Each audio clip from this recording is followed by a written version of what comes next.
এটা শনি ভগবানের এমন একটা পাথর যেটায় লাঠি দিয়ে আঘাত করলে ঝরঝরিয়ে রক্ত বেরিয়ে আসে। বিশ্বাস না হলে এই ভিডিওটি পুরো দেখুন।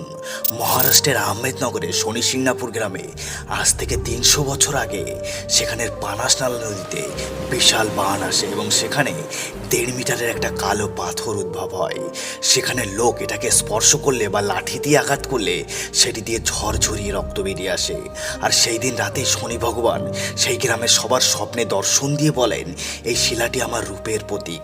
এই শিলার উপরে কোনো ছাউনি বা মন্দির বানাবে না, এটি খোলা জায়গায় রাখবে যাতে আমি পুরো গ্রামের ওপর নজর রাখতে পারি এবং গ্রামটিকে রক্ষা করতে পারি।